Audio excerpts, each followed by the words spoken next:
Hello mga kapera! Welcome back sa aking YouTube channel. Ako nga pala si Joby. For today's video, magre-review update tayo ng isang website na kung saan pwede tayo ditong kumita ng ganito kalaki. Diretso sa ating GCash account. Kaya naman mga kapera, kung interesado kang kumita ng ganito kalaki, huwag mong kalimutang i-click ang subscribe button at i-hit mo na rin ang notification bell para lagi kang updated sa tuwing ako ay mag-share ng mga videos na pwede natin mapagkakitaan. Gamit lamang ang ating mga cellphone, game application at website na libre lamang. Ito mga kapera, ang website na i-review update natin si Ikomamoni kung legit at paying pa siya hanggang ngayon. Kaya yung link nito ilalagay ko na lang sa may description ng video ko na to para makapag-register kayo dyan or matry ninyo na kayo ay kumita din. Once na naklik ninyo yan mga kapera, ito yung lalabas. Ikomamoni, magrehistro sa Ikomamoni. Para kayo makapag-register nga dito, ilagay nyo lang dito yung inyong username, yung iyong numero ng telepono or yung inyong cellphone number. Then dito, i-click mo lang tong ipadala, makaka-receive ka dyan ng OTP dito sa cellphone number na niregister mo. Then dito, lagyan mo ng iyong password. Kung anong password yung unang nilagay mo dito, ilagay mo lang din dito. Then meron tayo ditong invitation code. Pwede ninyong gamitin yung invitation code ko na nasa may description din ng video ko na to. Once na ilagay nyo dyan, click nyo lang itong box na maliit na nandito, then click nyo itong mag-enroll para kayo dito ay makapag-register. Once na nakapag-register na kayo dyan mga kapera, click mo lang itong login. Siyempre, ilagay mo dito yung cellphone number na iyong na-register, then dito naman yung iyong password. Then click mo lang ito kung gusto mong tandaan yung iyong password. Then click mo lang itong login. Dito mga kapera, makikita ninyo na mayroon na akong account at dito wala tayong total balance. Dito mga kapera ay nakapag-withdraw na ako. Okay, click lang muna natin itong kasaysayan ng pag-withdraw. Makikita nyo dito na nakapag-withdraw na ako ng 350 pesos, 120 pesos at 3,430 pesos. I-review update natin ito mga kapera para makita natin kung ano pa yung ibang pwede natin ditong mapagkakitaan. Kaya punta muna tayo dito. 3 guhit na yan. Then i-click lang natin itong pahina ng tahanan.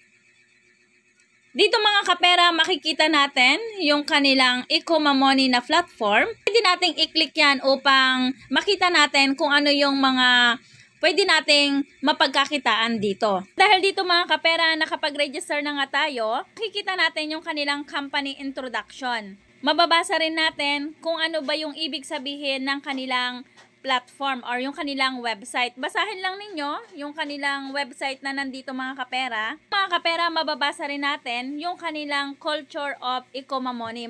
Itong The Wish of Enterprises. Mayroon din sila ditong business philosophy. Mayroon din sila ditong the principle of development. Maliban dyan mga kapera, mayroon sila ditong how to treat employees, social responsibility at yung kanilang commitment to the customer.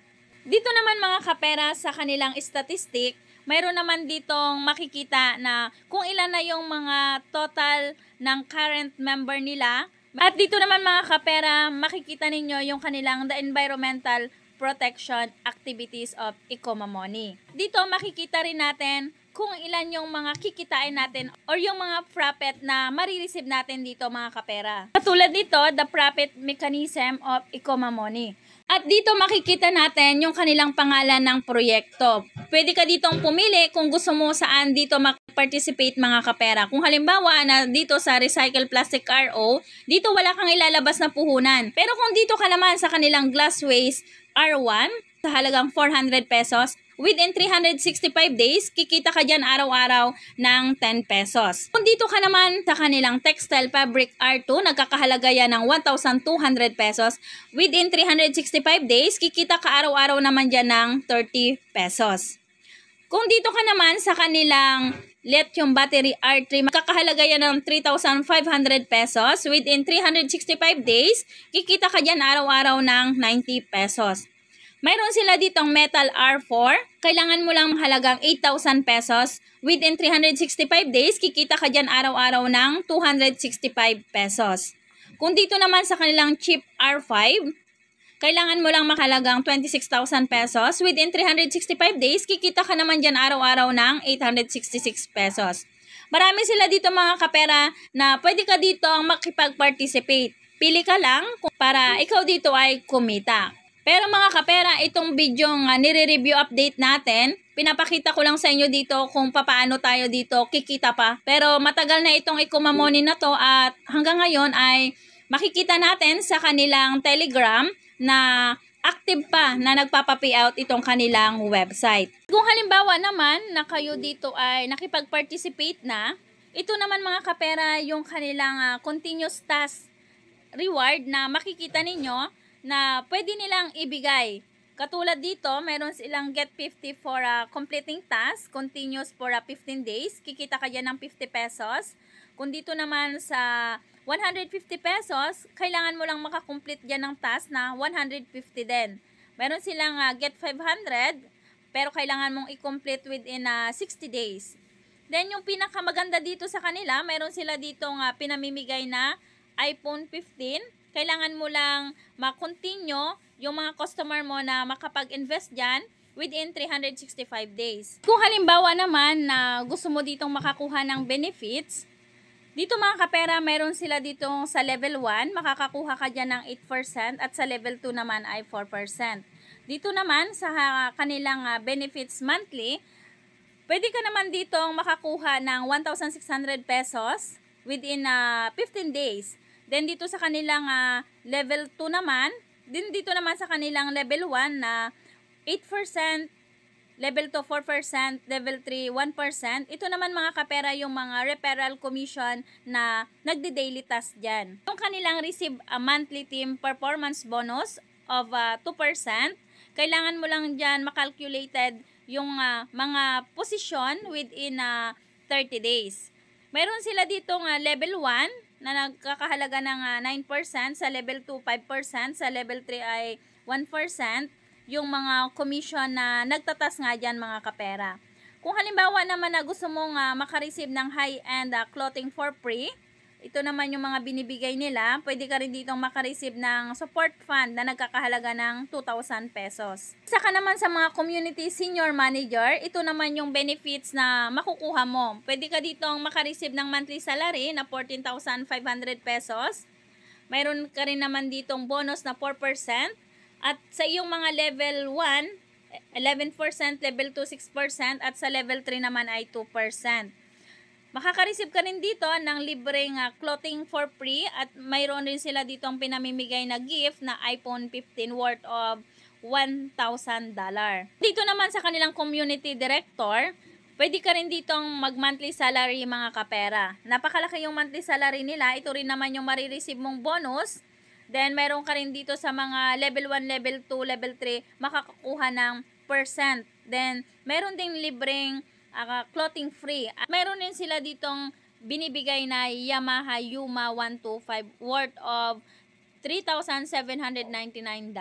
Ito mga kapera yung mga benefits na pwede mong kitain or makuha dito sa Ikumamoney. Kaya naman mga kapera, kung gusto mo ditong mag-participate sa kanilang platform, pwede ka ditong mag-recharge. Punta ka lang dito sa pinaka-dashboard at makikita mo nga dito yung top up at saka itong withdraw. Kung magre-recharge ka, click mo lang itong top up at dito mababasa mo i-top up ang balanse ng iyong Ikumamoney account.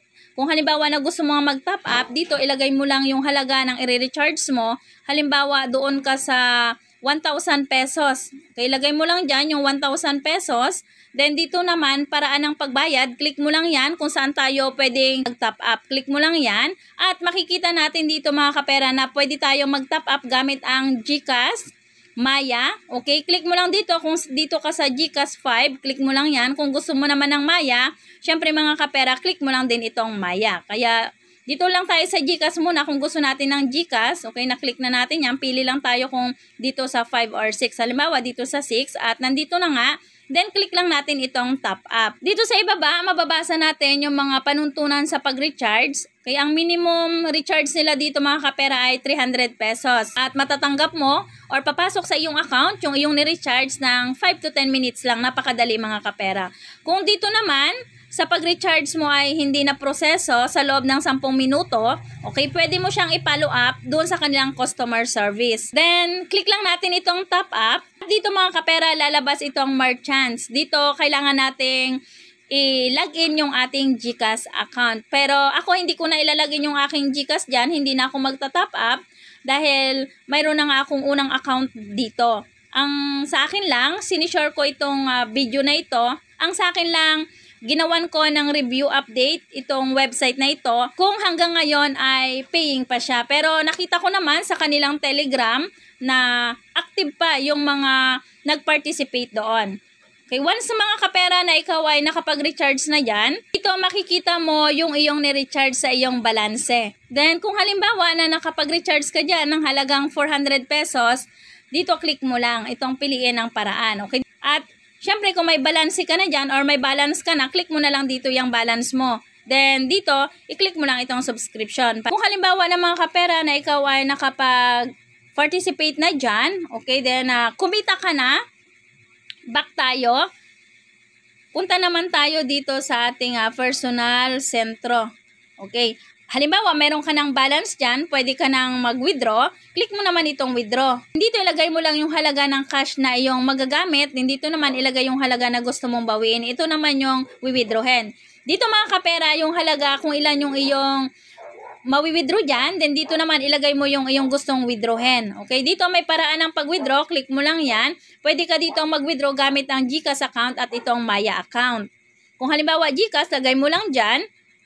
Then dito ilagay mo naman yung iyong password ng transaction. Kung ano yung password na nilagay mo, then click mo lang itong withdraw para ikaw ay makapag-withdraw dyan.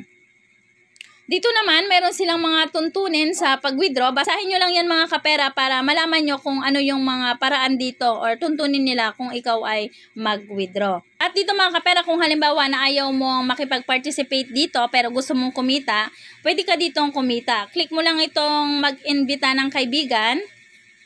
At makikita mo dito yung iyong referral link na tinatawag. Pwede mong i-share yan sa iyong mga social media account na sinalihan para kung mayroon kang mga friends na mahilig sa mga ganitong investment, makapag-participate sila dyan mga kapera. At dito naman mga kapera, makikita mo sa kanilang itali ang withdrawal account. Dito mo makikita na naibind mo na yung iyong GCash. Okay, click mo lang yan.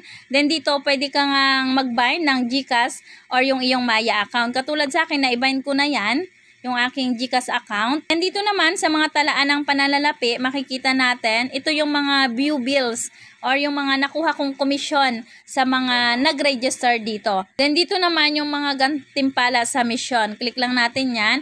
At dito mga kapera, kailangan mong makumpleto yung araw-araw dyan na pag-check-in mo para ikaw ay kumita. At ito naman mga kapera, yung mga tao na nag-build nitong Ecomamoni na business. Kung halimbawa nga na gusto mong mag-register sa kanilang Ecomamoni website, nasa may description ng video ko yung registration link. Ang maganda dito mga kapera, kita nyo yung kanilang website. Meron din sila ditong incorporation date, kung kailan tinayo yung kanilang website. Then may company number rin sila, may email din sila dito at saka yung kanilang company address.